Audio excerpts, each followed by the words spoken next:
মুখ থেকে শোনা ঝরা বাণী, কাজ কর্ম তার হাদিস ও জানি।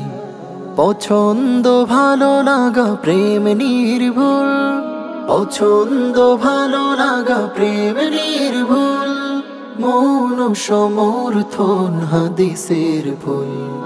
হাদিসের সেই ফুল বুকে নিয়ে যারা মাতিয়ে তুলেছে আজ পৃথিবীর পাড়া, গে যাই তাদের আজ হাজারো সানা। حدثنا حدثنا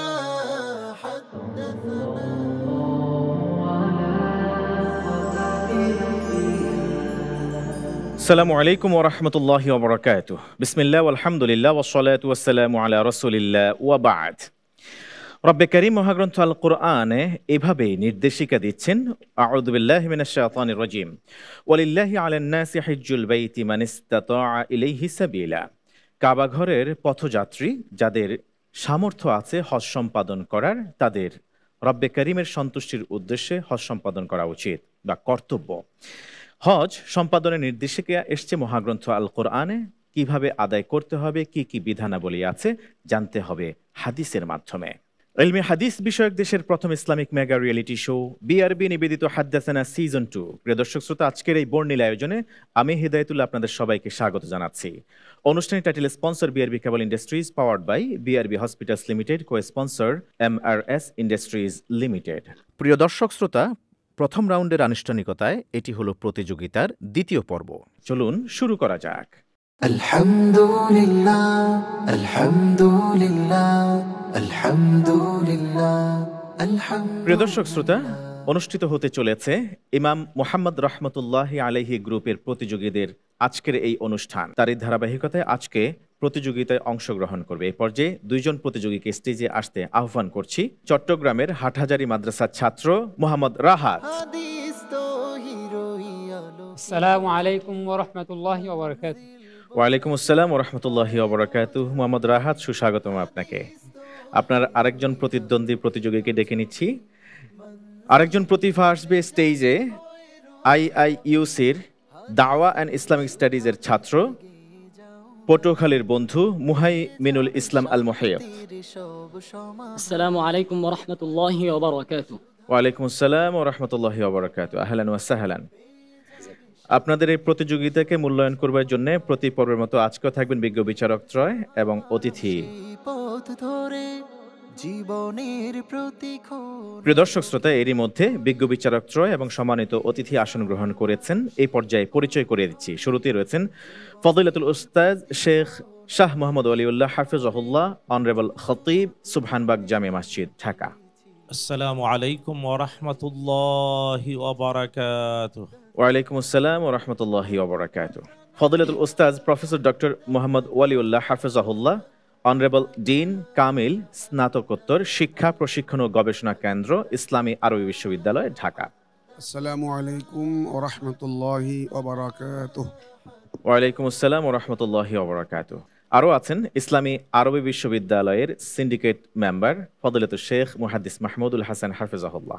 আসসালামু আলাইকুম ওয়া রাহমাতুল্লাহি ওয়া বারাকাতুহু। ওয়ালাইকুম আসসালাম ওয়া রাহমাতুল্লাহি ওয়া বারাকাতুহু। বিজ্ঞ বিচারক ত্রয় আপনাদেরকে চমৎকার আয়োজনের আজকের এই পর্বে সুস্বাগতম জানাচ্ছি। প্রিয় দর্শক শ্রোতা, এই পর্যায়ে পরিচয় করিয়ে দিচ্ছি আজকের পর্বের সম্মানিত আমন্ত্রিত অতিথিকে।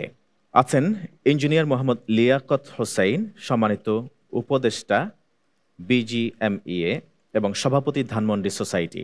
আসসালামু আলাইকুম ওয়া রাহমাতুল্লাহি ওয়া বারাকাতুহু। ওয়ালাইকুম আসসালাম ওয়া রাহমাতুল্লাহি ওয়া বারাকাতুহু। সম্মানিত অতিথি, আপনাকে সুস্বাগতম জানাচ্ছি। প্রিয় দর্শক শ্রোতা, এরই মধ্যে আমরা পরিচিত হয়েছি আজকের পর্বে অংশ নেয়া দুই প্রতিভার সাথে এবং পরিচয় করিয়ে দিয়েছি তার পরক্ষণে বিজ্ঞ বিচারক ত্রয় এবং আমন্ত্রিত সম্মানিত অতিথির সাথে। এই পর্যায়ে শুরু করব আজকের প্রথম সেগমেন্ট, হুজ্জিয়াতুল হাদিস বা হাদিসের মাধ্যমে দালিলিক প্রামাণিকতা সেগমেন্ট।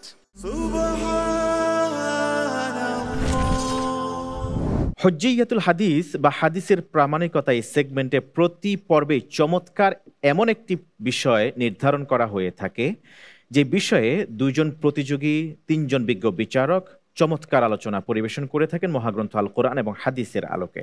আমরা শুরুতেই জানিয়েছি আল্লাহ সুবহানাহু ওয়া তাআলা নির্দেশিকা হিসেবে কোরআনে আমাদেরকে বলেছেন হজ সম্পাদন করবার জন্য।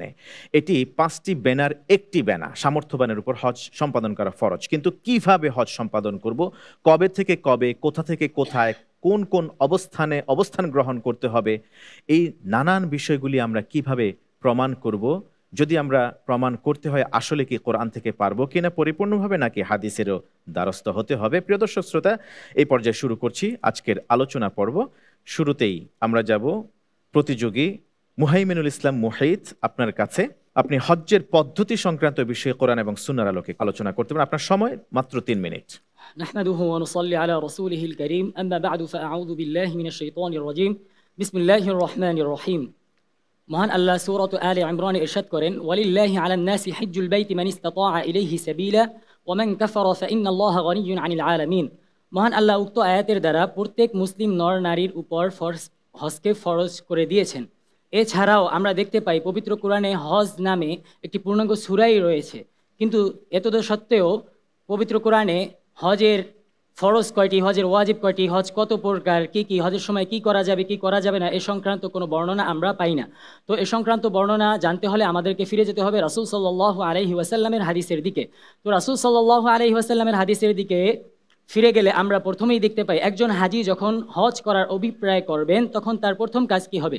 তখন তার প্রথম কাজ হবে হাদিসে বর্ণিত যে 5টি মিকাত আছে সেখানে যে যার মিকাত থেকে ইহরাম বাঁধবে, ইহরাম বেঁধে সে বলবে লাব্বাইকা হাজ্জান। অতঃপর সে পবিত্র কাবা শরীফে যাবে, পবিত্র কাবা শরীফে গিয়ে 7 বার কাবাকে তাওয়াফ করবে এবং প্রথম 3 বার রমল করবে। অতঃপর সে 7 বার সাফা মারওয়া সাই করবে। অতঃপর একজন হাজির আনুষ্ঠানিক কার্যক্রম শুরু হবে 8ই জিলহজ থেকে। এ প্রসঙ্গে রাসূল সাল্লাল্লাহু আলাইহি ওয়াসাল্লামের হাদিসের দিকে যদি আমরা তাকাই তাহলে আমরা দেখতে পাই একজন হাজি 8ই জিলহজ কি করবেন? একজন হাজি 8ই জিলহজ মিনায় চলে যাবেন। মিনায় চলে গিয়ে জোহর, আসর, মাগরিব, আয়েশা এবং ফজর নামাজ আদায় করবেন। তারপর 9ই জিলহজ সে ওকুফে আরাফা, যেটাকে আমরা বলি, রাসূল সাল্লাল্লাহু আলাইহি ওয়াসাল্লাম বলেছেন আল হাজ্জু আরাফাহ, অর্থাৎ আরাফাতই হচ্ছে হজ। তাকে এখানে দ্বিপ্রহর থেকে সূর্যাস্তের পূর্ব পর্যন্ত অবস্থান করতে হবে। এছাড়াও এটি এমন একটি দিন যেদিন মহান আল্লাহ তাআলা তার বান্দাদেরকে এত পরিমাণে জাহান্নাম থেকে মুক্তি দেন যা অন্য কোনো তিনি দেন না। যেমন হাদিসে আমরা পাই মা মিন ইয়াউমিন আকসারু মিন আইয়ুআতিকাল্লাহু ফীহি আবদান মিনান নার মিন ইয়াউমি আরাফা। অতঃপর এই 9 জিলহজই সূর্যাস্তের পর হাজি সে চলে যাবে মুজদালিফায়। মুজদালিফায় সে সুবহ সাদিকের পূর্ব পর্যন্ত অপেক্ষা করবে এবং মাগরিব এবং আয়েশা নামাজ একসাথে কসর আদায় করবে। অতঃপর 10ই জিলহজ একজন হাজি কি করবে সেই প্রসঙ্গে আমরা হাদিসে পাই সে প্রথমেই বড় শয়তানকে 7টি পাথর মারবে, অতঃপর কুরবানি করবে, অতঃপর মাথা মুন্ডিয়ে নিবে।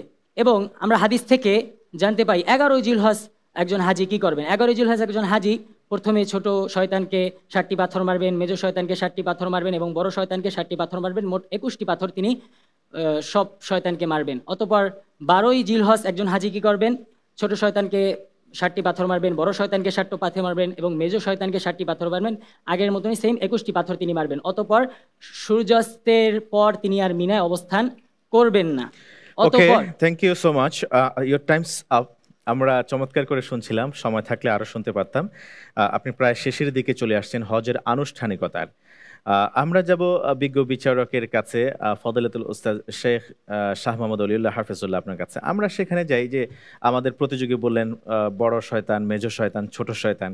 সেখানে আমাদের পাক ভারত উপমহাদেশের অনেকেই যখন যান ওইখানে জোশটা বেড়ে যায় যে সারা বছর এদিকে সুদ ঘুষ লেনদেন করেছেন, অন্যের জায়গা দখল করেছেন, ওখানে গিয়ে শয়তানকে সবটুকুন শক্তি দিয়ে পাথর নিক্ষেপ করে আসেন।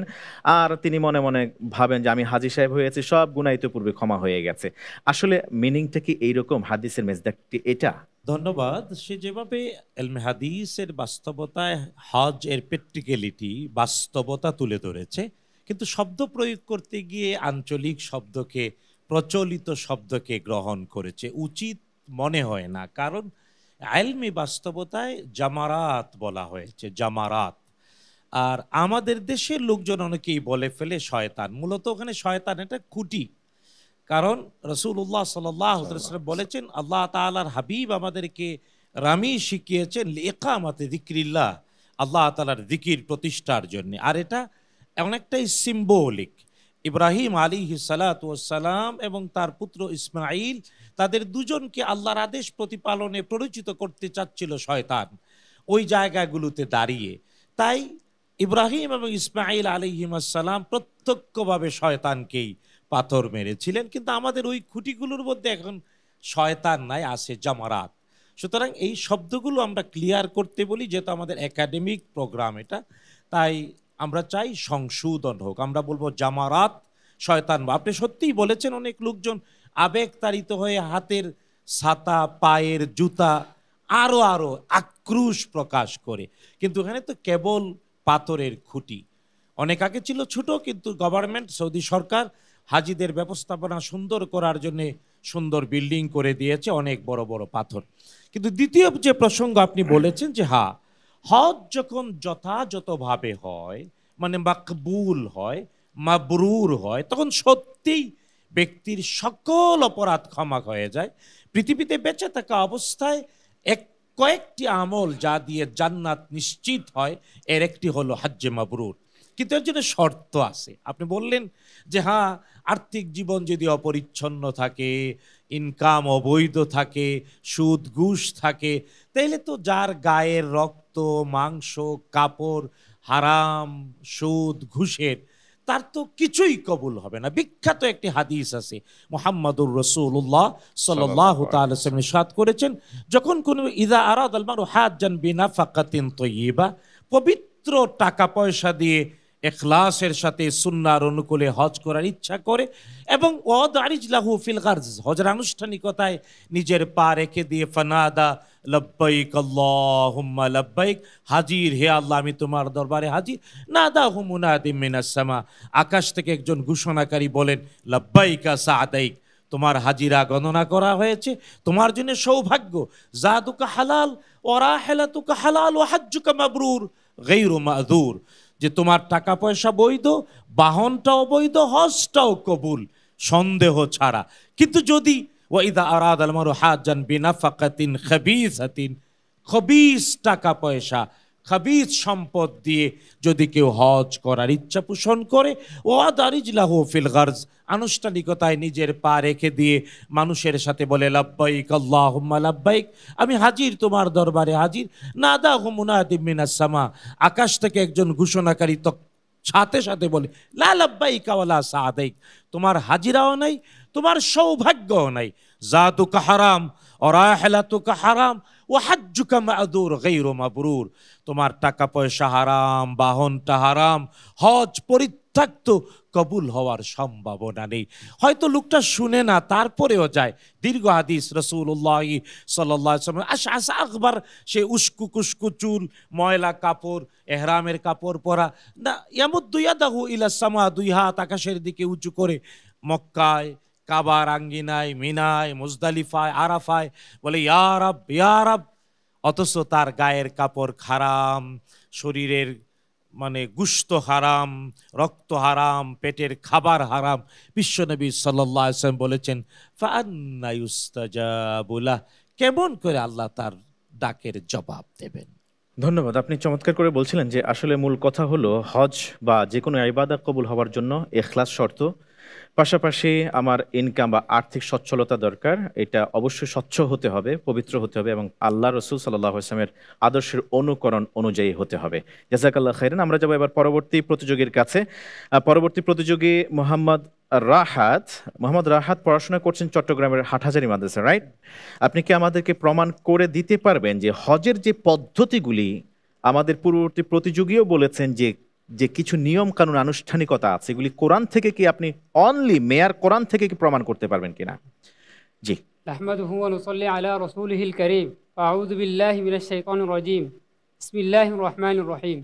ওয়ালিল্লাহি আলান নাসি হিজ্জুল বাইতি মান ইসতাতা ইলাইহি সাবিলা। সাদাকাল্লাহুল আযীম।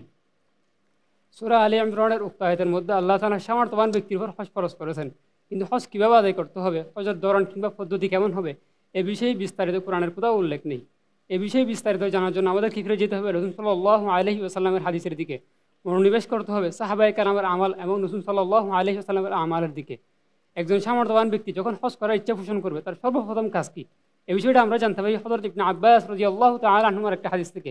উক্ত হাদিসের মধ্যে আছে ওয়াকাত নবী সাল্লাল্লাহু আলাইহি ওয়াসাল্লাম লিআহলি আল-মদিনাতি যাল হুলাইফা ওয়া লিআহলি শাম আল-জুহফা ওয়া লিআহলি নাজদ কর্ন আল-মানাজিল ওয়া লিআহলি আল-ইয়ামান ইয়ালামলামা ফাহুন্না লাহুন্না ওয়া লিমান আতা আলাইহিন্না মান কানা ইউরিদুল হজ্জ ওয়াল উমরাতা। অর্থাৎ একজন সামর্থ্যবান ব্যক্তি যখন হজ করার ইচ্ছা পোষণ করবে তার সর্বপ্রথম কাজ হচ্ছে মিয়াকাত থেকে ইহরাম বাঁধা এবং তালবিয়া পড়া।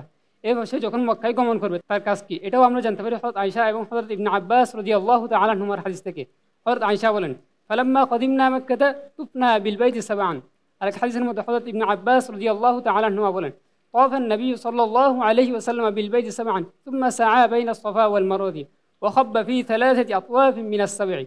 এভাবে মক্কার কাজ সমাপ্ত করার পর আমাদের পরবর্তী কাজ হচ্ছে মিনায় গমন করা এবং 9 তারিখের দিন আরফায় গমন করা এবং আরফায় গমন করে জোহর আসর একসাথে আদায় করা।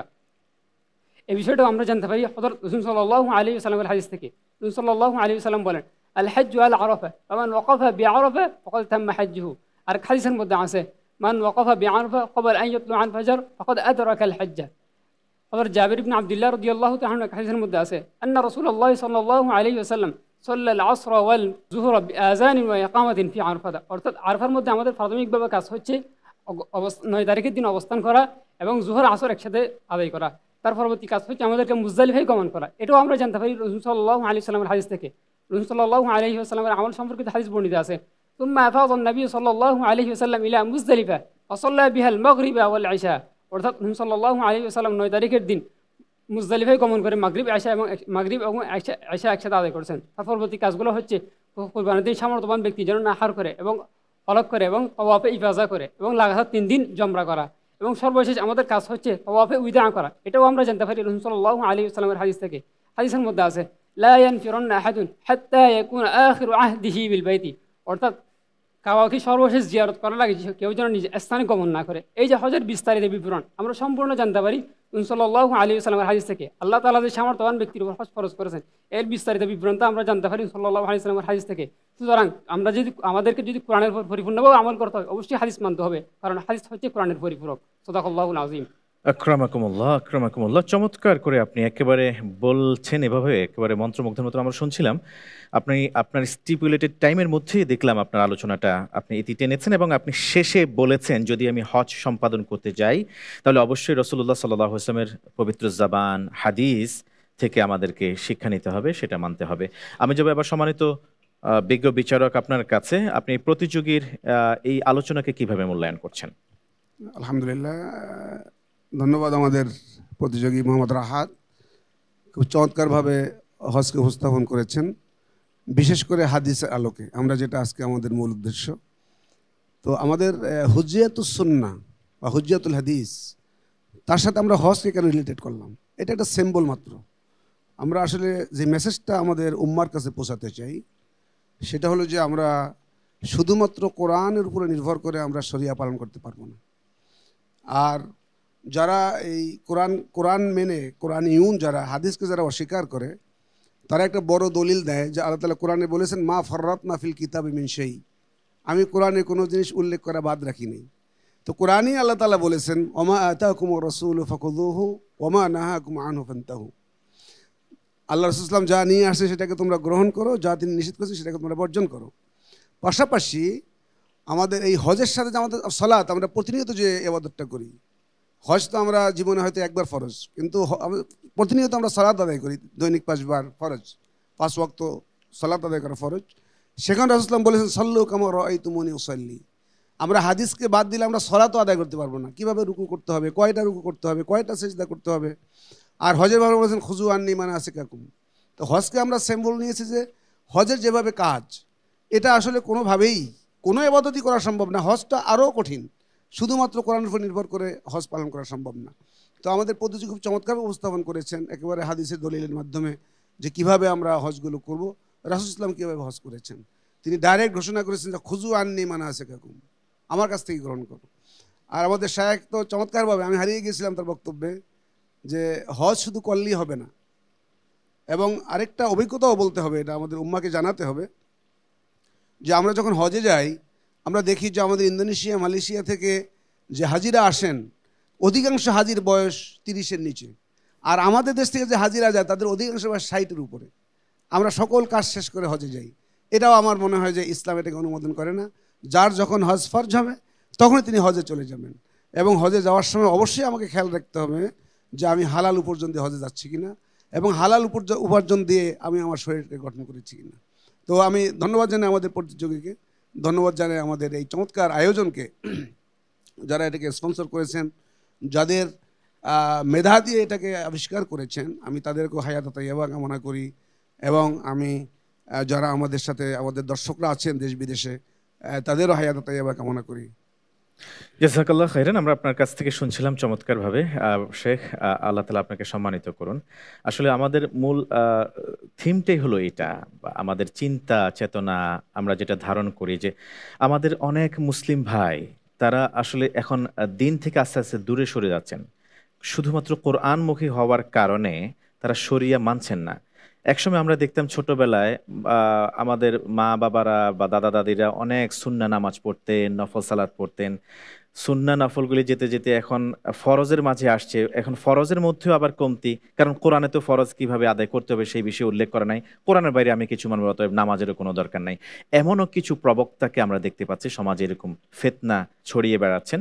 আমরা আল্লাহ তাআলার কাছে পানাহ চাই, আপনার মাধ্যমেও দোয়া চাই যেন আমরা অভিষ্ট লক্ষ্যে পৌঁছতে পারি, আমাদের ঈমানটাকে যেন আমরা মজবুত রাখতে পারি। জাযাকাল্লাহ খাইরান। আমরা যাব আমাদের আজকের এই আলোকিত মঞ্চে একজন সম্মানিত ব্যক্তি যিনি সমাজের প্রতিনিধিত্ব করেন, ধানমন্ডি সোসাইটির সম্মানিত সভাপতি এখানে উপস্থিত আছেন। আপনি তো একটি সমাজকে লিড করেন, একটা সমাজে, সেখানে আপনি হয়তোবা জানেন কিনা আমরা জানি না, আমাদের দেশে এখন কিছু মানুষ নিজেদেরকে আমরা বলবো আত্ম আবিষ্কার করেছেন, যারা কোরআন মানলেই হবে, হাদিস মানার দরকার নাই, সুন্নাহ মানার দরকার নাই, রাসূলকে আদর্শ হিসেবে গ্রহণ করার দরকার নেই, এমনটা তারা বলে থাকেন।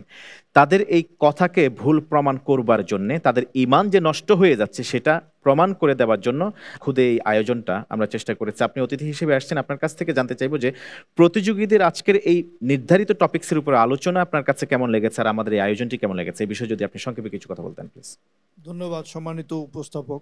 আমরা সমাজে যে কথাগুলি এখানে আলোচনা হলো আমি একটু বলে নিতে চাই, কারণ আমি ইদানিং লক্ষ্য করতেছি যে আমাদের বিভিন্ন মসজিদে আমাদের যারা খতিব সাহেব বা যারা আমাদের তাফসির করেন বিশেষ সপ্তাহে একদিন, সেখানে দেখা যাচ্ছে এই বিষয়ে বেশ এখন আলোচনা হচ্ছে যে অনেকেই অপপ্রচার করছে যে শুধু কোরআন জানলেই হবে, হাদিস প্রয়োজন নাই। কোরআন এবং হাদিস দুটোই সঠিকভাবে মেনে চলতে হবে ইনশাআল্লাহ। আর আমাদের আজকের এই আপনাদের এই অনুষ্ঠান আমার কাছে খুব ভালো লেগেছে যে আপনারা এই গত বছর থেকে আয়োজন করেছেন। আজকে যে দুজন প্রতিযোগিতা করতেছেন ওনাদেরকে আমি ওনাদের কথা শুনেও খুব ভালো লাগলো। বিশেষ করে আমি অবশ্য ছোট করার বা কাউকে বড় করার জন্য না, আমি মোহাম্মদ রাহাত সাহেব যে কথাগুলি যে সুন্দরভাবে বলেছেন এটা আমার কাছে খুব ভালো লেগেছে। তা আপনার উপস্থাপনায় এই অনুষ্ঠান সুন্দরভাবে এগিয়ে যাক এই কামনা করে আমি এখন আমার বক্তব্য শেষ করছি। ধন্যবাদ। ধন্যবাদ আপনাকেও, চমৎকার আপনি বলেছেন। এবং একজন সমাজের নেতা হিসেবে, ধানমন্ডি সোসাইটির মতো জায়গার সভাপতি হিসেবে আপনি এই বিষয়টি নোটিস করেছেন, এটা আমাদেরকে সত্যি আনন্দিত করেছে। এবং আপনি সেই বিষয়ে আপনার সমাজের মানুষগুলোকে নিয়ে একটা ঐক্য গড়ে তোলে এর প্রচার প্রসার করবেন ইনশাআল্লাহ তাআলা, যাতে করে আমাদের ঈমানটা নিয়ে যেন আমরা যেতে পারি। জাযাকাল্লাহ খাইরান।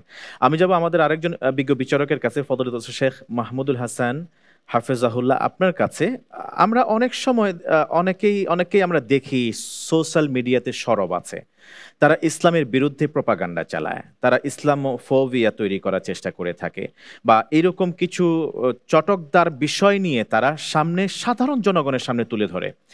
আমি একেবারে নিরপেক্ষ জায়গা থেকে আপনার কাছ থেকে জানতে চাই, দর্শকদেরকে জানানোর উদ্দেশ্যে, সেটা হলো লেকচারগুলি আমাদের শোনা উচিত কি উচিত না, কি করণীয় দরকার আমাদের? অনেক ধন্যবাদ। আসলে আমাদের সম্মানিত অতিথিও সুন্দর বলেছেন, আপনিও যেটি বললেন, আজকে সোশ্যাল মিডিয়ার মাধ্যমে কিছু প্রচারকরা এগুলোকে তারা ইউটিউবের মাধ্যমে, ফেসবুকের মাধ্যমে তারা ভিডিও বানিয়ে ছড়িয়ে দিচ্ছেন যাতে করে মানুষ বিভ্রান্ত হয় এলবে হাদিসের ব্যাপারে, রাসূলের সুন্নাহর ব্যাপারে। আমরা একটি বিষয় এখানে পরিষ্কার করতে চাই। যে সকল লোকেরা বলার চেষ্টা করেন যে হাদিস ১৫০০ বছর আগে রাসূল বলেছেন, এই দীর্ঘ সময়ের ব্যবধানে হাদিসের অথেন্টিকেশন, তার প্রামাণিকতা, তার হুজ্জিয়াতের ব্যাপারে আসলে কোনো দলিল নাই, প্রমাণ নাই। আমরা তাদেরকে বলতে চাই, হাদিস কোনো ব্যক্তি বানিয়ে বলার কোনো সুযোগ নাই। কোন একজন ব্যক্তি বলল একটি কথা আর এটি হাদিস হয়ে যাবে, ব্যাপারটা এরকম নয়। বরং এই যুগ যুগ ধরে ১৫০০ বছরের লম্বা সময়ের ব্যবধানে হাদিস এসেছে আমাদের পর্যন্ত সনদের মাধ্যমে। সনদ মানে হচ্ছে হাদিস বর্ণনার পরম্পরা, অর্থাৎ একজন ব্যক্তি থেকে আরেকজন, আরেকজন থেকে আরেকজন, এই যে ধারাবাহিকতা, এটাকে সনদ বলা হয়। আর এই সনদের ব্যাপারে দুনিয়ার বিখ্যাত মুহাদ্দিস ইমাম আব্দুল্লাহ ইবনুল মুবারক রাহমাতুল্লাহি আলাইহি তিনি বলেছেন, আল ইসনাদু মিনাদ দ্বীন, সনদ এটা মূলত দ্বীনেরই অংশ। অর্থাৎ যে দ্বীন আমরা পেয়েছি, যে ইসলাম আমরা পেয়েছি, এটি কিন্তু আসলে কোনো কাটাপ নয়, কোনো বিচ্ছিন্ন বিষয় নয়, এটা ধারাবাহিকভাবে সনদের মাধ্যমে প্রমাণিত হয়েছে। আমরা জানি হাদিস যারা বর্ণনা করেছেন তাদেরকে রাবি বলা হয়। আর রাবিদের একটা বিশাল এলেম বা বিদ্যা আছে, একটা ভুবন আছে, সেটাকে ইলমুর রেজাল বলা হয়, রেজাল শাস্ত্র বলা হয়। আর ইলমুর রেজাল হচ্ছে সেই বিদ্যা, আহওয়ালুর রাবি মুনযু ওয়ালাদাতিহি ইলা ওয়াফাতি, একজন ব্যক্তির বা একজন রাবির জন্ম থেকে মৃত্যু পর্যন্ত তার গোটা জীবনটাকে পরিষ্কার আয়নার মতো যেখানে উপস্থাপন করে প্রমাণ করা হয় যে উনি মিথ্যে বলেননি, উনি কোনো বানোয়াট কথা বলেননি, ওনার জীবনে আদালতের বিপরীত কোনো বক্তব্য নেই, ওনার জীবনে নেফাক নেই, ওনার জীবনে অন্য কোনো ত্রুটি নেই, আখলাকে রাজিলা ওনার জীবনে নেই, এমন ব্যক্তিদের কাছ থেকেই কিন্তু হাদিসগুলো বাছাই করে সংরক্ষণ করা হয়েছে। সুতরাং আজকে হাদিস এটা বলা হবে যে এই সকল সনদের কোনো ভিত্তি নেই, এই কথাগুলো একেবারেই অবান্তর। কাজে আমরা বলতে চাই, আমাদের প্রতিযোগীরা যেভাবে হাদিসের মাধ্যমে হজকে তারা প্রমাণ করে দিলেন যে কিভাবে কোনটার পরে কোনটা আমল করতে হবে, এটা 100% হাদিসের সনদ দ্বারা প্রমাণিত হয়েছে। আলহামদুলিল্লাহ, ধন্যবাদ জানাচ্ছি আপনাকে বিজ্ঞ বিচারক, চমৎকার করে আপনি এই বিষয়টি ক্লিয়ার করেছেন। আমরা যে বিষয়টি বলবো যে আমাদের বিজ্ঞ বিচারককে যেভাবে বললেন যে যারা সিলসিলাতুর রুয়াত যারা আছেন, হাদিস বর্ণনাকারী রাবি যারা আছেন, তাদের জীবনটা আয়নার মতো স্বচ্ছ। আয়নার সামনে দাঁড়ালে যদি কোথাও কোনো অংশে কোনো ত্রুটি থাকে সেটা প্রতিবিম্বিত হয়। ঠিক আমাদের যারা হাদিস আমাদের পর্যন্ত পৌঁছিয়ে দিয়েছেন এই বিশাল এই স্তরটা বর্ণনাকারীদের, তাদের জীবনে বিন্দু মাত্র ত্রুটি নেই। এখন যারা মিডিয়ার সামনে সোশ্যাল মিডিয়াতে প্রপাগান্ডা ছড়িয়ে বেড়াচ্ছেন, প্রপাগান্ডা চালাচ্ছেন, কিংবা কোনো একটা বিষয়কে প্রশ্নবিদ্ধ করে তুলেছেন ১৫০০ বছর পরে, আপনারা কম্পেয়ার করে দেখতে পারেন কাকে মানবেন, আপনি কার কথা শুনবেন, যার পুরোটা জীবন অন্ধকার তার কথা, নাকি যাদের জীবন আয়নার মতো স্বচ্ছ তাদের কথা। আল্লাহ তাআলা আমাদের বুঝে আমল করার তৌফিক দান করুন। প্রিয় দর্শক শ্রোতা, আপনারা দেখছেন ইলমে হাদিস বিষয়ক দেশের প্রথম Islamic mega reality show BRB নিবেদিত হাদ্দাসানা সিজন 2। অনুষ্ঠানের title sponsor BRB cable industries, powered by BRB hospitals limited, co sponsor MRS industries limited. প্রিয় দর্শক শ্রোতা, বিরতির আগে আমরা চমৎকার আলোচনা শুনেছি দুইজন প্রতিযোগীর কাছ থেকে, এবং সম্পূরক আলোচনা শুনেছি, আরো শানিত করেছে আমাদের মেধাকে, আমাদের বিজ্ঞ বিচারক এবং সম্মানিত অতিথির আলোচনার মাধ্যমে। এই পর্যায়ে আমরা শুরু করছি দ্বিতীয় সেগমেন্ট। এই সেগমেন্টের শুরুতেই বরাবর মতো থাকছে একটি ডকুমেন্টারি। আর ডকুমেন্টারি আজকে তৈরি করা হয়েছে আজকের গ্রুপের নামে ইমাম মুহাম্মদ রাহমাতুল্লাহি আলাইহি।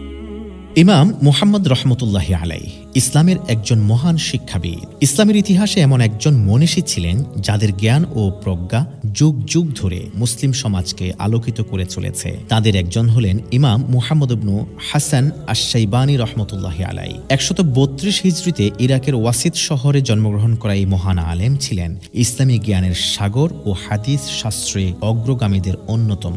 ইমাম মুহাম্মদ রহমতুল্লাহি আলাইহি ছোটবেলা থেকে জ্ঞান অর্জনের প্রতি ছিলেন গভীর আগ্রহী। তার মেধা ও প্রজ্ঞা ছিল চোখে পড়ার মতো। তিনি প্রথমে ইরাকের কুফায় শিক্ষা গ্রহণ করা শুরু করেন। সেখানে তিনি ইমাম আবু হানিফা রহমতুল্লাহি আলাইহির শিষ্যত্ব গ্রহণ করেন। মাত্র ১৮ বছর বয়সে তিনি ইমাম আবু হানিফা রহমতুল্লাহি আলাইহির ছাত্র হিসেবে সুপরিচিত হন এবং তার কাছ থেকে ফিকহের মৌলিক বিষয়গুলোতে দক্ষতা অর্জন করেন। ইমাম মুহাম্মদ রহমতুল্লাহি আলাইহি শুধু কুফায় সীমাবদ্ধ থাকেননি, জ্ঞান অর্জনের জন্য তিনি বিভিন্ন স্থানে সফর করেন। তিনি মদিনায় গিয়ে ইমাম মালিক রহমতুল্লাহি আলাইহির কাছে ৩ বছর অবস্থান করেন এবং বিখ্যাত গ্রন্থ মুয়াত্তা ইমাম মালিক থেকে হাদিস সংগ্রহ করেন। তিনি বলেন, আমি ৩ বছর ধরে ইমাম মালিকের দরজায় দাঁড়িয়েছিলাম এবং তার থেকে ৭ শতাধিক হাদিস শ্রবণ করেছি। তবে ইমাম মুহাম্মদ রহমতুল্লাহি আলাইহির এই সংগ্রহ ছিল বিশেষ। তিনি এতে তার নিজস্ব ব্যাখ্যা এবং পর্যালোচনা সংযোজন করেছেন। এই হাদিস সংগ্রহই পরিচিত মুয়াত্তা ইমাম মুহাম্মদ নামে। ইমাম মুহাম্মদ রহমতুল্লাহি আলাইহি যখন মুয়াত্তা গ্রন্থের সংকলন করেন, তিনি বিশেষভাবে সতর্ক ছিলেন যে কেবল সহিহ এবং বিশুদ্ধ হাদিসগুলোই তিনি সংগ্রহ করেছেন। তিনি হাদিসের শুদ্ধতা এবং গ্রহণযোগ্যতা নিয়ে সর্বদা সতর্ক থাকতেন। প্রতিটি হাদিস সংগ্রহের পর তিনি নিজস্ব ফিকহি মতামত এবং ইমাম আবু হানিফা রহমতুল্লাহি আলাইহির মতামত উল্লেখ করতেন, যা মুসলিম জ্ঞান পিপাসুদের জন্য মূল্যবান এক ধারা সৃষ্টি করেছে। ইমাম মুহাম্মদের জীবনে অন্যতম গুরুত্বপূর্ণ দিক ছিল তার ইলমের প্রতি গভীর অনুরাগ এবং তার গুরুদের প্রতি গভীর শ্রদ্ধা। যদিও তিনি ইমাম মালিকের ছাত্র ছিলেন, তবে অনেক সময় তিনি তার শিক্ষকের মতের সাথে দ্বিমত পোষণ করতেন এবং ফিকহের বিভিন্ন বিষয়ে ইরাক ও হিজাজের আলেমদের মতামত একত্রিত করে নতুন ব্যাখ্যা দিতেন। ইমাম মুহাম্মদের বিদ্যা ও জ্ঞানের উচ্চতা এতটাই ছিল যে ইমাম শাফিঈ রহমতুল্লাহি আলাইহি একবার বলেছিলেন, মুহাম্মদ ইবনু হাসানের মতো বুদ্ধিমান বর্ণনাকারী আর কাউকে দেখিনি। ইমাম আদ-দাহাবী রহমতুল্লাহি আলাইহি তাকে এভাবে অভিহিত করেছেন, মুহাম্মদ ছিলেন জ্ঞানের বিশাল মহাসাগর এবং ইমাম মালিক রহমতুল্লাহি আলাইহি থেকে সহিহ বর্ণনার ক্ষেত্রে ছিলেন অত্যন্ত সুদৃঢ়। ইমাম মুহাম্মদ ইবনু হাসান আশ-শাইবানী রহমতুল্লাহি আলাইহি 189 হিজরিতে ইরানের রায় শহরে ইন্তেকাল করেন। ইন্না লিল্লাহি ওয়া ইন্না ইলাইহি রাজিউন। তার রেখে যাওয়া জ্ঞান আর গৌরব আজও মুসলিম উম্মাহকে জ্ঞানের পথ দেখাচ্ছে, আলহামদুলিল্লাহ। তার রচিত গ্রন্থ ও গবেষণাগুলো আজও ইসলামী আইন ও ফিকহের ক্ষেত্রে এক অমূল্য সম্পদ হিসেবে বিবেচিত হয়ে আসছে। এমন মনীষীদের জীবন আমাদের জন্য এক চিরন্তন শিক্ষা। জ্ঞান অর্জনে তার অনুপ্রেরণা আমাদের নতুন প্রজন্মের মধ্যে ইসলামের সঠিক জ্ঞান এবং বুঝকে জাগ্রত করতে সাহায্য করবে ইনশাআল্লাহ। হে আল্লাহ, আপনি ইমাম মুহাম্মদকে নবী, সিদ্দিক, শহীদ ও সৎকর্মশীলদের সাথে জান্নাতুল ফেরদাউসে স্থান করে দিন। আমাদের সকলকে তার অন্তর্ভুক্ত করুন, আমিন।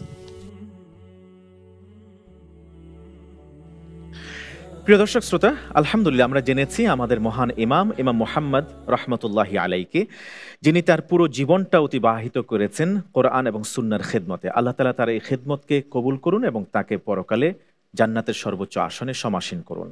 প্রিয় দর্শক শ্রোতা, এই ডকুমেন্টারি থেকে অনুষ্ঠানের শেষে আপনাদের জন্য থাকছে সহজ একটি প্রশ্ন। সঠিক উত্তর দিয়ে জিতে নিতে পারেন সবুজপত্র পাবলিকেশনসের পক্ষ থেকে আকর্ষণীয় গিফট হ্যাম্পার। প্রশ্নটি জানতে থাকতে হবে আমাদের সাথে আজকের পর্বের শেষ পর্যন্ত। তো শুরু করা যাক আজকের দ্বিতীয় সেগমেন্ট, হিফজুল হাদিস। যেহেতু আমরা আমাদের অনুষ্ঠানের প্রথম রাউন্ডে, সেহেতু এই রাউন্ডের ধরন হলো হিফজুল হাদিস। যে গ্রন্থ আছে হাদিসে কুদসি, 170টি হাদিসের মধ্য থেকে শেষের 100টি হাদিস মুখস্থকরণ অর্থ সহকারে। সে 100টি হাদিসের মধ্য থেকে একটি হাদিসকে ইচ্ছে মতো পড়তে বলা হবে প্রতিযোগীকে বিজ্ঞ বিচারক কর্তৃক। এই পর্যায়ে আমরা যাচ্ছি সেই সেগমেন্টে ইচ্ছে মতো হাদিস পড়ো রাউন্ডে। প্রশ্ন করবেন বিজ্ঞ বিচারক শেখ শাহ মোহাম্মদ ওলিউল্লাহ হাফিজাহুল্লাহ। আসসালামু আলাইকুম। মুহাইমিনুল ইসলাম মুহিত ভালো? আচ্ছা, আমাদের সিলেবাসের ভিতর থেকে একটি হাদিস অর্থ সহ আমরা শুনতে চাই। বিসমিল্লাহির রহমানির রহিম। عن أبي هريرة رضي الله تعالى عنه أن رسول الله صلى الله عليه وسلم قال قال الله أنفق يا ابن آدم أنفق عليك رواه أحمد وبخاري ومسلم। হযরত আবু হুরায়রা রাদিয়াল্লাহু তাআলা আনহু হতে বর্ণিত, তিনি বলেন, রাসূল সাল্লাল্লাহু আলাইহি ওয়াসাল্লাম ইরশাদ করেছেন, মহান আল্লাহ তাআলা বলেন, হে বনি আদম, তুমি আমার জন্য খরচ করো, তাহলে আমিও তোমার জন্য খরচ করব। উক্ত হাদিসটি ইমাম আহমদ এবং ইমাম বুখারী এবং ইমাম মুসলিম তাদের গ্রন্থে স্থান দিয়েছেন। জাযাকাল্লাহ খাইরান। বিজ্ঞ বিচারকের মূল্যায়ন। এক্সিলেন্ট, আলহামদুলিল্লাহ। খুব সুন্দর করেও পড়েছে, অনুবাদটাও করেছে। আমরা আমাদের সুপ্রিয় দর্শককে বলতে চাই যে মুহাম্মদুর রাসূলুল্লাহ সাল্লাল্লাহু তাআলা আলাইহি ওয়াসাল্লাম তিনি একটি হাদিস বলতে গিয়ে 3 বার আল্লাহ তাআলার নামে কসম খেয়েছেন। এই হাদিসের সাথে রিলেটেড তা হলো বিশ্বনবী সাল্লাল্লাহু তাআলা আলাইহি ওয়াসাল্লাম আল্লাহ তাআলার পবিত্র নামে 3 বার কসম খেয়ে বলেছেন, আল্লাহর জন্য যারা দান করে এতে সম্পদ কমে না না না, বরং বাড়ে। এমনকি আল্লাহ সুবহানাহু ওয়া তাআলা কোরআন আল কারীমে বলেছেন, দান করলে কেউ 1 দেবে, মিনিমাম 700 আল্লাহ তাআলা দেবেন, ম্যাক্সিমাম কত আল্লাহ ছাড়া কেউ জানে না। সুতরাং আমাদেরকে দানের হাতে সিদ্ধ হতে হবে। মুহাম্মদুর রাসূলুল্লাহ সাল্লাল্লাহু তাআলা আলাইহি ওয়াসাল্লাম সবচাইতে বেশি দানশীল ছিলেন। এমনকি রমাদান কারীমে যখন জিবরিল আলাইহিস সালামের সাথে তার সাক্ষাৎ হতো, তখন রাসূলুল্লাহ সাল্লাল্লাহু তাআলা আলাইহি ওয়াসাল্লাম আরো অনেক বেশি দান করতেন। জাযাকাল্লাহ খাইরান। চমৎকার করে আপনি মূল্যায়ন করেছেন আমাদের প্রতিযোগীর এই প্রতিভাকে। জাযাকাল্লাহ খাইরান। আমরা যাব এবার পরবর্তী প্রতিযোগীর কাছে, মুহাম্মদ রাহাত। চট্টগ্রামের হাটহাজারী মাদ্রাসার ছাত্র। প্রস্তুত? জি। আপনাকে প্রশ্ন করবেন ফজলাতুল উস্তাদ প্রফেসর ডক্টর মোহাম্মদ ওয়ালিউল্লাহ হাফেজাহুল্লাহ। আসসালামু আলাইকুম রহমতুল্লাহ। রাহাত কেমন আছো? আলহামদুলিল্লাহ ভালো। তো আমাদের যে সিলেবাস হাদিসে কুদসি, এখান থেকে একটি হাদিস অর্থ সহ পড়ো। বিসমিল্লাহির রহমানির রহিম। عن أبي هريرة رضي الله تعالى عنه أن النبي صلى الله عليه وسلم قال ألا أدلك على كنز من كنوز الجنة قلت بلى قال لا حول ولا قوة إلا بالله قال أحسبه قال يقول الله عز وجل أسلم عبدي واستسلم قالت أبو هريرة رضي الله تعالى عنه বর্ণনা করেন রাসূল সাল্লাল্লাহু আলাইহি ওয়াসাল্লাম একবার আমাকে বললেন, আমি তোমাকে কি জান্নাতের গুপ্তধন সম্পর্কে সন্ধান দিব না? তিনি বললেন, অবশ্যই ইয়া রাসূলুল্লাহ। তিনি বললেন, লা হাওলা ওয়ালা কুওয়াতা ইল্লা বিল্লাহ। আবু হুরায়রা রাদিয়াল্লাহু তাআলা আনহু শেষে বলেন, যখন বান্দা লা ইলাহা ইল্লাল্লাহু তাআলা আনহু বলবেন, আল্লাহ তাআলা বলেন আমার বান্দা আত্মসমর্পণ করেছে এবং মেনে নিয়েছে। এই হাদিসটি বর্ণনা করেছেন ইমাম আহমদ তার মুসনাদ গ্রন্থে।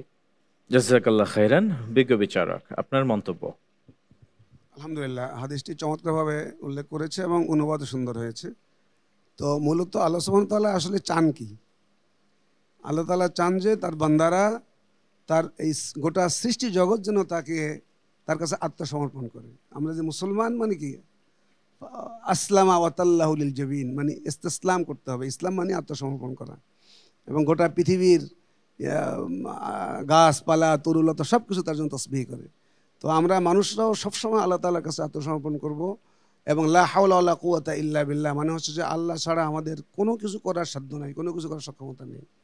তো এই জন্য এটাকে এত বেশি গুরুত্ব দেওয়া হয়েছে। জাযাকাল্লাহ খাইরান। বিজ্ঞ বিচারক সুন্দর করে বলেছেন আপনি। আমি যাব এবার সম্মানিত অতিথি আপনার কাছে।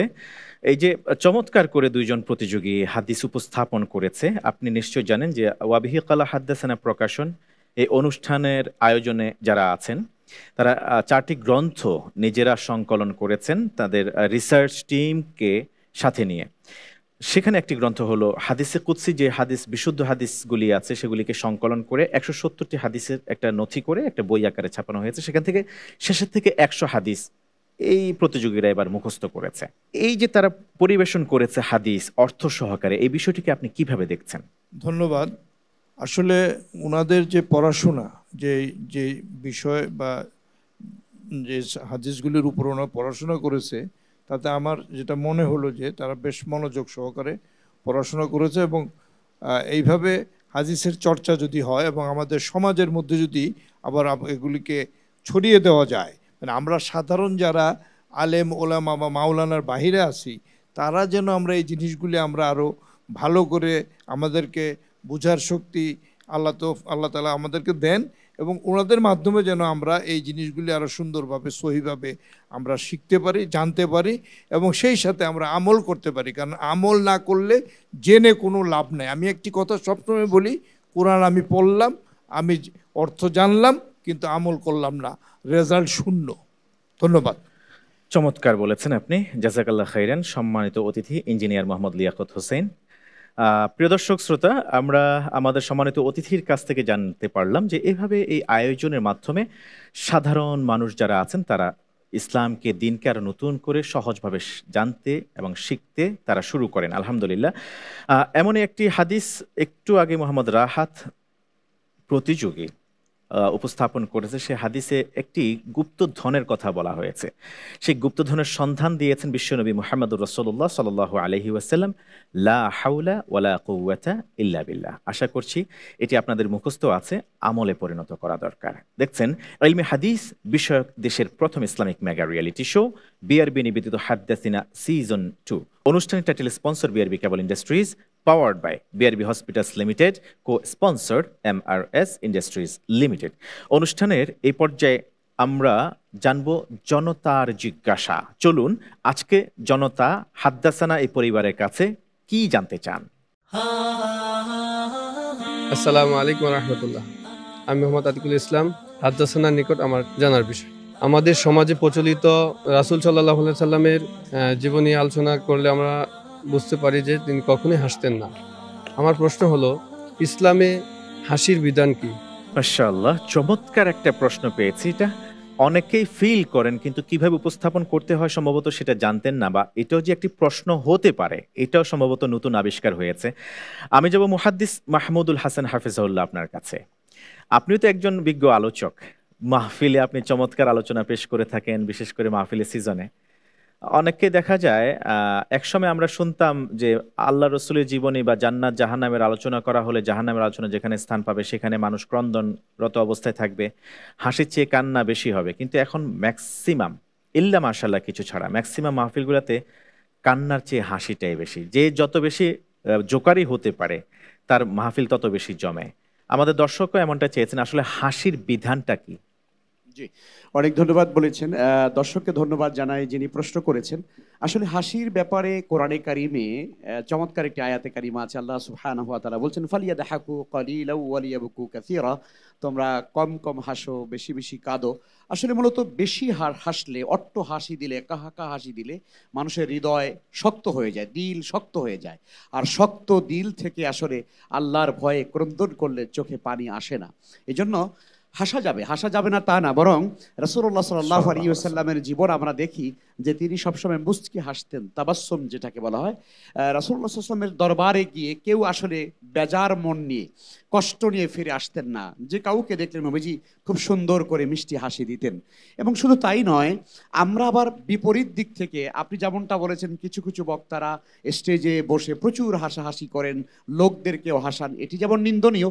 আবার কোনো আলেম বা কোনো অনেক তাকওয়াবান দিনদার মানুষ এমনও আছে যারা কখনোই হাসেন না, একদম গোমরা থাকেন, এবং তারা এটাকে তাকওয়া মনে করেন, যে খুব একেবারে গম্ভীর চেহারা নিয়ে থাকা, এটাকে তারা তাকওয়া মনে করেন। এটাও কিন্তু সুন্নাহর খেলাফ। বরং রাসূলুল্লাহ সাল্লাল্লাহু আলাইহি ওয়াসাল্লাম তিনি বলেছেন, তাবাসসুমুকা ফি ওয়াজহি আখিকা লাকা সাদাকা, তুমি তোমার ভাইকে দেখে সুন্দর মুখে, সুন্দর মিষ্টি চেহারা নিয়ে, হাসি দিয়ে, মুস্কি হাসি দিয়ে কথা বলবে, সালাম কালাম করবে, এটা তোমার আমল নামায় সাদাকার সওয়াব দেওয়া হবে। সুবহানাল্লাহ। হাসি মূলত তিন প্রকারের আছে। যেটা নিন্দনীয় সেটা হলো কাহাকা, অট্ট হাসি দেওয়া, যে হাসি দিলে মানুষের ভেতরের জিব্বার একেবারে আলা জিব্বা যেটা আমরা বলি সেটা বেরিয়ে যায়, দেখা যায়, এটি নিষিদ্ধ, এটি কখনো জায়েজ নয়। স্বাভাবিক যেটা হাসা, এটা হলো দাহেক, আর একটা হচ্ছে তাবাসসুম, যেটা মুস্কি হাসি, এটা সুন্নাহ। অতএব আমরা সুন্নাহ মোতাবেক হাসি দেওয়ার চেষ্টা করব ইনশাআল্লাহ। আল্লাহ তৌফিক। জাযাকাল্লাহ খাইরান। চমৎকারভাবে ভারসাম্যপূর্ণ এক জবাব দিয়েছেন, আক্রামাকুমুল্লাহ। প্রিয় দর্শক শ্রোতা, আমরা জনতার জিজ্ঞাসার এই পার্টে জানতে পারলাম যে হাসির মাঝেও ব্যালেন্স রয়েছে, ভারসাম্যপূর্ণ হাসি হাসতে হবে। আর সেই হাসিটা যদি হয় আমার ভাইকে দেখে মুচকি হাসি, তাহলে আল্লাহ তাআলা দান করলে যে সওয়াব হবে সে সওয়াব আমার আমলনামায় দিবেন একটা হাসির বিনিময়ে। জনতার জিজ্ঞাসার এই পর্বে দর্শককে ধন্যবাদ জানাচ্ছি চমৎকার এই প্রশ্নটি করবার জন্য। প্রিয় দর্শক শ্রোতা, জনতার জিজ্ঞাসার জবাব উপস্থাপনের পরে এই পর্যায়ে চলে যাচ্ছে আমরা পরবর্তী সেগমেন্টে, প্রশ্নোত্তরে ইলমুল হাদিস।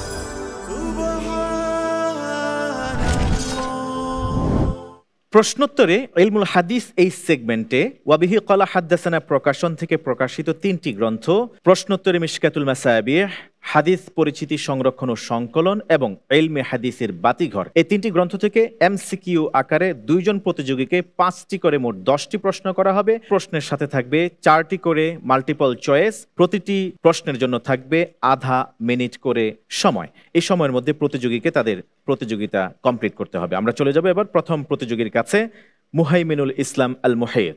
প্রশ্ন করা হোক, মুহাইমিনুল ইসলাম আল মুহিতকে কোন বালক সাহাবী রাসূলুল্লাহ সাল্লাল্লাহু আলাইহি ওয়াসাল্লামের মিম্বর তৈরির জন্য জঙ্গল থেকে কাঠ কেটে এনেছিলেন? অপশনস: ক আবু সাঈদ আল খুদরি, খ আনাস ইবনু মালিক, গ সাহাল ইবনু সাদ আস-সাঈদি, ঘ উসামা ইবনু যায়েদ রাদিয়াল্লাহু আনহু। আলহামদুলিল্লাহ, আমি উত্তর হিসেবে বেছে নিচ্ছি সাহাল ইবনে সাদ আস-সাঈদি রাদিয়াল্লাহু তাআলা আনহু। ফাইনাল ইনশাআল্লাহ। আনাস ইবনু মালিক কিন্তু আল্লাহর রাসূল খুব কাছাকাছি থাকতেন প্রায়, হ্যাঁ? জি না। চেঞ্জ, লক করে দেখ অপশন গ সাহাল ইবনু সাদ আস-সাঈদি রাদিয়াল্লাহু আনহু। আপনার এই উত্তরটি সঠিক হয়েছে, আলহামদুলিল্লাহ। আপনার জন্য দ্বিতীয় প্রশ্ন, কারো কাছে যদি 121টি উট থাকে তার উপর নির্ধারিত যাকাত কি? অপশনস: ক 3টি বিনতে লাবুন, খ 2টি হিক্কা ও 1টি বিনতে লাবুন, গ 4টি বিনতে লাবুন, ঘ 3টি জাযা।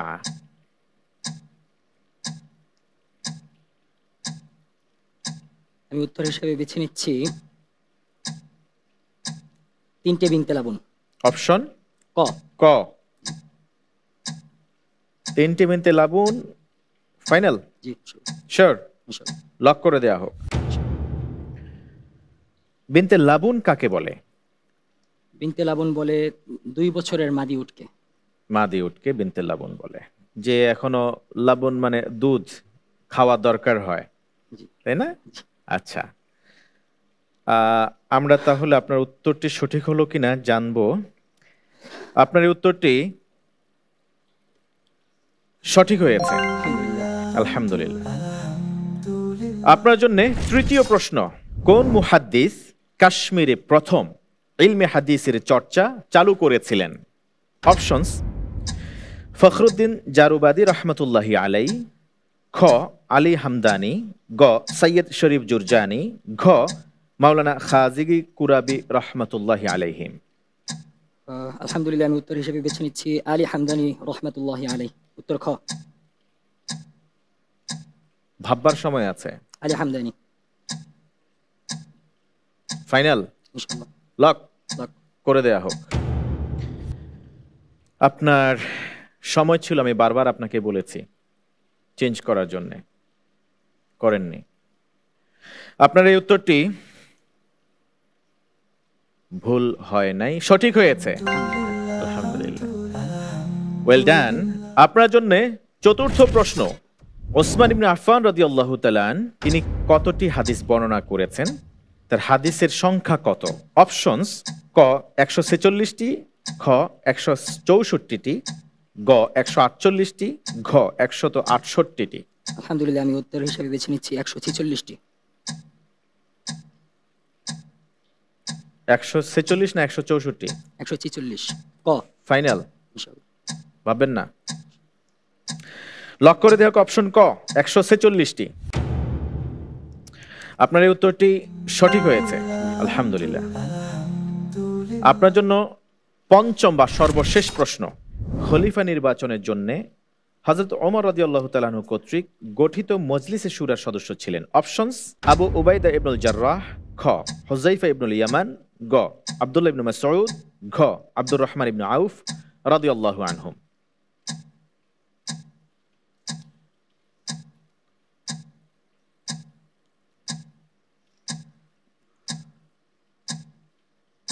আলহামদুলিল্লাহ, উত্তর হিসেবে বেছে নিচ্ছি Abdur Rahman ibn Auf. Your Times up. Final? Change করার আর কোনো সুযোগ নেই। আপনার এই প্রশ্নের উত্তরটি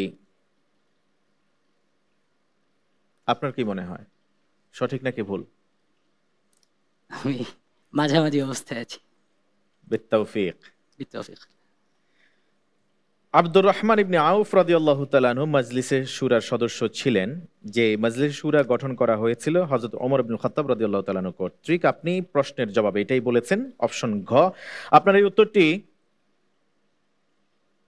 সঠিক হয়েছে, মাশাআল্লাহ, আলহামদুলিল্লাহ। আমরা একে একে 5টি প্রশ্ন আপনাকে করেছি, 5টি প্রশ্নের আপনি সঠিক ও যথার্থ উত্তর দিয়েছেন, জাযাকাল্লাহ খাইরান।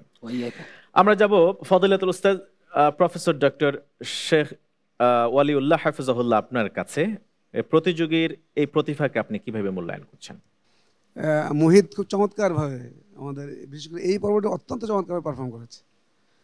প্রশ্নগুলো খুব যে সহজ ছিল তা নয়, এবং প্রথম 4টি তো খুবই কনফিডেন্সের সাথে আপনি বারবার চেষ্টা করেছিলেন যে তাকে ফাঁদে ফেলতে পারেন, কোনোভাবে দুর্বল করা যায়, কিন্তু সে কোনোভাবেই দুর্বল হয়নি। শেষটা একটু মোতারাদের ছিল, কিন্তু আলহামদুলিল্লাহ সেটাও সঠিক হয়েছে।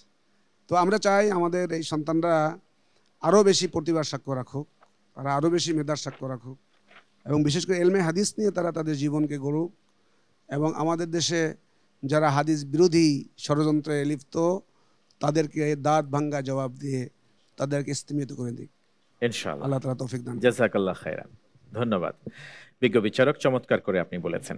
প্রিয় দর্শক শ্রোতা, জমে উঠেছে আজকের এই পর্বটি।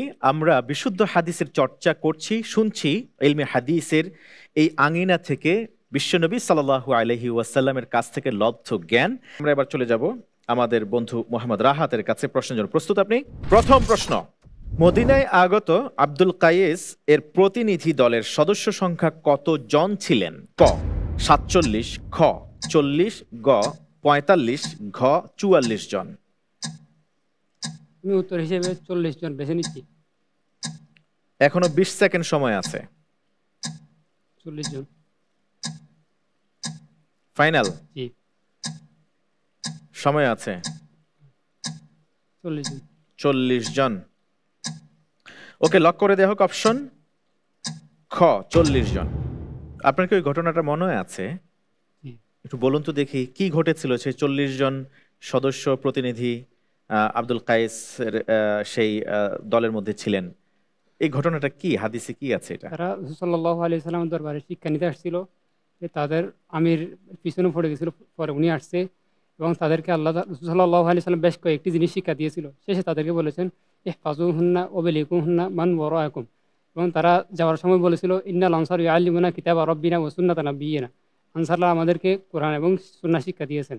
এভাবে তারা বেশ কিছুদিন অবস্থান করেছেন, তারপর রাসূল সাল্লাল্লাহু আলাইহি সাল্লামের দরবার থেকে তার নিজ স্থানে চলে গেছেন। জাযাকাল্লাহ খাইরান।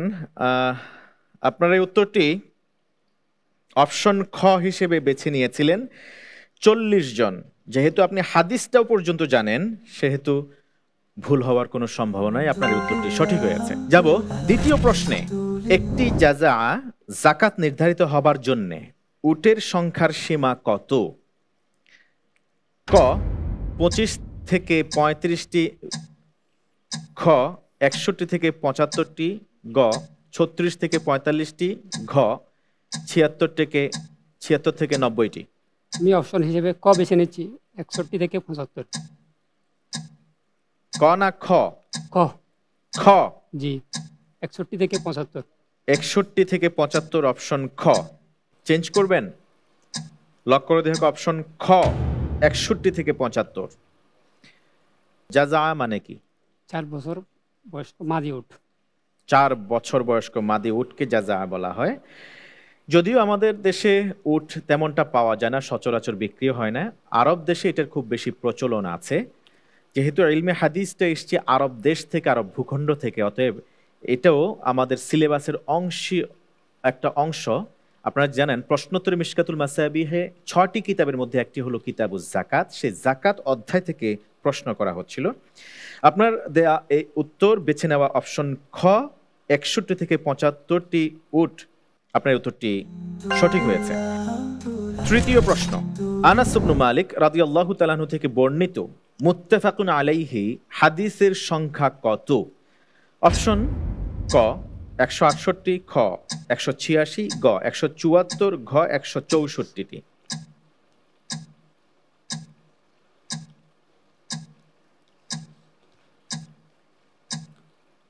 এই প্রশ্নের উত্তর হিসেবে 168 এটা বাছাই করতেছি। অপশন ক? জি। 168? জি। ফাইনাল? জি। আপনার এই উত্তরটি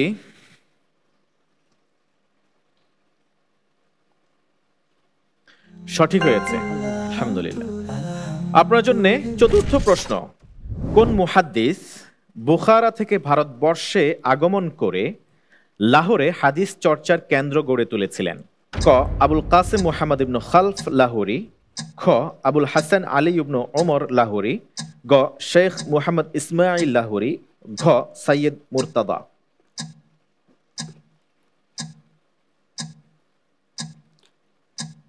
এই প্রশ্নের উত্তরের জন্য আমি শেখ মোহাম্মদ ইসমাইল লাহোরি গ অপশনটা বেছে নিচ্ছি। অপশন গ? জি। লক করে দেয়া হোক অপশন গ শেখ মোহাম্মদ ইসমাইল লাহোরি। আপনার এই উত্তরটি সঠিক হয়েছে, আলহামদুলিল্লাহ, ওয়েল ডান। করা হোক শেষ প্রশ্ন। ভারতবর্ষের সিন্ধু প্রদেশে হাদিস শিক্ষা দানকারী তাবিঈ মুফাজ্জল ইবনে মুহাল্লাব রহমাতুল্লাহি আলাই কোন সাহাবীর কাছ থেকে হাদিস বর্ণনা করেছেন? ক নুমান ইবনে বাশির, খ হুযায়ফা ইবনুল ইয়ামান, গ আব্দুল ইবনে মাসউদ, ঘ আবু সাঈদ আল খুদরি রাদিয়াল্লাহু আনহুম।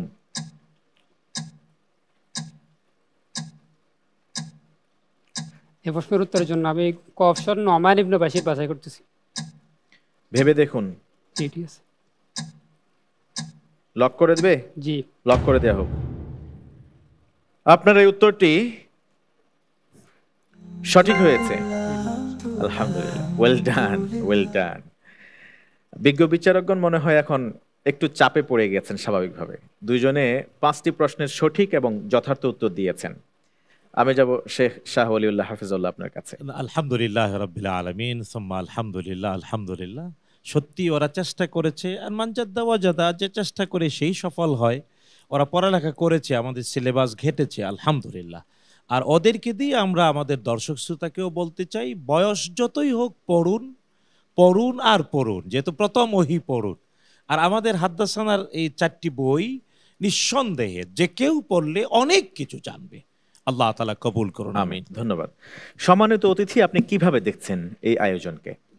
ধন্যবাদ আপনাদের সকলকে যারা এই অনুষ্ঠানে উপস্থিত আছেন। অত্যন্ত চমৎকার অনুষ্ঠান। আর যে দুইজনের আমি উত্তর শুনলাম হাদিসের, এত সুন্দর উত্তর দিলেন, প্রশ্নগুলি উত্তর দিলেন, যে আসলে ওনারা পড়াশোনা করেছেন। এইভাবে যদি সব আলেম যারা আছে সবাই যদি পড়াশোনা করে, এবং যদি আমি আবারও বলছি যে সাধারণ মানুষের মধ্যে ছড়িয়ে দেওয়াটাই মূল উদ্দেশ্য হওয়া উচিত, কারণ সাধারণ মানুষের সংখ্যাই বেশি। আমি এই প্রসঙ্গে একটা কথা আমি বলতে চাই, আমাদের সমাজে অনেকেই, আমি এইগুলি আলোচনা করলে, যে আমি প্রায় সময় ধরেন আমাদের ওলিউল্লাহ সাহেব আছে, ওনার সাথে তো একই মসজিদে আমরা সম্পৃক্ত। এই সাধারণ মানুষের প্রশ্ন করে যে এই 1400 বছর আগে হাদিস, এইটা আর কোনো ভিত্তি আছে কিনা, এটা সবগুলি সঠিক কিনা। তাই আমি বললাম যে যদি এটার ভিত্তি নাই থাকে তো কোরআনও তো 1400 বছর আগে আসছে, ওইটা তো রাসূলুল্লাহ সাল্লাল্লাহু আলাইহি ওয়াসাল্লামের কাছে ওহীর মাধ্যমে আসছে, সাধারণ মানুষের কাছে তো আসে নাই। তো ওইটা যদি আপনি মানতে পারেন, তো ওই রাসূলুল্লাহ সাল্লাল্লাহু আলাইহি ওয়াসাল্লামের যে হাদিস, যে সুন্নাহ, সেটা মানতে অসুবিধা কোথায়? শুধু আপনি খেয়াল রাখবেন হাদিসটা সহি কিনা, জয়ীফ কিনা বা মারফু কিনা, আপনি এই দিকে খেয়াল রাখবেন। বিশুদ্ধ হাদিস হলে আপনি অবশ্যই সেটা মানতে হবে, কারণ আপনি কোরআনকে অনুসরণ করছেন, মানছেন, সেইভাবে আমল করতেছেন। আমার মনে হয় যে আমাদের সকলেরই এইভাবে অনুসরণ করা উচিত। আর আজকের এই সুন্দর আয়োজনের জন্য এবং আমাকে এখানে অতিথি হিসাবে আমন্ত্রণ জানানোর জন্য আমি আপনাদের সকলের কাছে কৃতজ্ঞ, এবং আমি সবাইকে জাযাকাল্লাহু খায়রান বলে আমি আমার বক্তব্য শেষ করছি। আসসালামু আলাইকুম ওয়া রাহমাতুল্লাহি ওয়া বারাকাতুহু। ওয়া আলাইকুম আসসালাম ওয়া রাহমাতুল্লাহি ওয়া বারাকাতুহু। চমৎকার কিছু কথা বলেছেন আপনি। আশা করছি আমাদের সাধারণ দর্শক যারা আছেন, যারা আমাদেরকে দেখছেন, এখন তাকিয়ে আছেন এই এটিএন বাংলার পর্দায়, তারা আশা করি খোরাক পাবেন। আমি আপনার এই কথা ধরে যাব আমাদের বিজ্ঞ বিচারক শেখ মাহমুদুল হাসান হাফেজাহুল্লাহ আপনার কাছে। আমাদের শেখ বললেন যে শুধু দেখা দরকার হাদিসটা বিশুদ্ধ কিনা, বিশুদ্ধ হলেই সেটা মানতে হবে। যদি কেউ কোনো বিশুদ্ধ হাদিসকে অস্বীকার করে, অবজ্ঞা করে, মানতে না চায়, তার ব্যাপারে হুকুম কি? না, অনেক পরিষ্কার একটি প্রশ্ন, এবং এ ব্যাপারে আমাদের সবার জানা থাকা উচিত যে হাদিসটি বিশুদ্ধতার মানদণ্ডে উত্তীর্ণ। সকল ওলামায়ে কেরামের মতে, মুহাদ্দিসিনদের মতে, সাহাবায়ে কেরামের মতে, সে হাদিস যদি কেউ অস্বীকার করে, এটা বিল ইজমা, সর্বযুগের আলেমদের মতামত হচ্ছে সেই ব্যক্তি ঈমান থেকে খারিজ হয়ে যাবে, সে দ্বীন থেকে বহিষ্কার হয়ে যাবে, সে মুসলিম থাকবে না। জাযাকাল্লাহ খায়রান। প্রিয় দর্শক শ্রোতা, এটাই হলো হাদ্দাসানার দায়বদ্ধতা। যেখানে একটা বিশুদ্ধ হাদিসের প্রশ্নে আমার ঈমান থাকছে কি না যাচ্ছে, এটা প্রশ্নবিদ্ধ হয়ে দাঁড়ায়, সেই বিষয়টাকে ক্লিয়ার করা। আমরা আজকে স্পষ্ট ভাষায় বলতে চাই, যারা বিশুদ্ধতম হাদিস, বিজ্ঞ বিচারক যেমনিভাবে বললেন, বিশুদ্ধতার মানদণ্ডে উত্তীর্ণ পরীক্ষিত এমন হাদিসকে যারা অস্বীকার করবে, তাদের ঈমান থাকবে না। যদি ঈমান না থাকে, তাহলে এই ভালো কাজ, নামাজ, রোজা, হজ, যাকাত, এটা করে কি লাভ হবে আমাদের? অতএব জানতে হলে থাকতে হবে বিশুদ্ধ হাদিস চর্চার এই আয়োজন, ইলমে হাদিসের বাতিঘর, এই সুন্দর এই আলোকিত মঞ্চের সাথে। দেখছেন ইলমে হাদিস নিবেদিত দেশের প্রথম Islamic mega reality show BRB নিবেদিত হাদ্দাসানা সিজন 2। প্রিয় দর্শক শ্রোতা, শেষ করবার আগে আপনাদেরকে আজকে আপনাদের জন্য স্পেশাল যে প্রশ্ন রয়েছে, সেই প্রশ্নটি জানিয়ে দিতে চাই। এবার জানিয়ে দিচ্ছি আজকের প্রশ্ন। হাদিসের প্রাচীনতম সংকলন মুয়াত্তার সংকলক ইমাম মালিক রহমতুল্লাহি আলাই হাদিসের দার্স কোথায় দিতেন? আমরা ধন্যবাদ জানাচ্ছি দুই প্রতিযোগীকে, চমৎকার আপনারা আজকে উপস্থাপন করেছেন। ধন্যবাদ জানাচ্ছি বিজ্ঞ বিচারক ত্রয়কে এবং সম্মানিত অতিথি আপনাকেও। প্রিয় দর্শক শ্রোতা, এতক্ষণ পর্যন্ত আপনারা দেখছিলেন ইলমে হাদিস বিষয়ক দেশের প্রথম Islamic mega reality show BRB নিবেদিত হাদ্দাসানা সিজন 2। অনুষ্ঠানের title sponsor BRB cable industries, powered by BRB hospitals limited, co sponsor MRS industries limited. আজ এই পর্যন্তই, ইনশাআল্লাহ তাআলা ততক্ষণ পর্যন্ত আল্লাহ সুবহানাহু ওয়া তাআলা আপনাদের সবাইকে ভালো রাখুন এবং সহিহ দ্বীন ও ইলমের সাথেই রাখুন। হাযা মা ইনদি ওয়াল ইলমু ইনদাল্লাহ আলাইহি তাওয়াক্কালতু ওয়া ইলাইহি উনীব। ওয়াসসালামু আলাইকুম ওয়া রাহমাতুল্লাহি ওয়া বারাকাতুহু। حدثنا حدثنا حدثنا حدثنا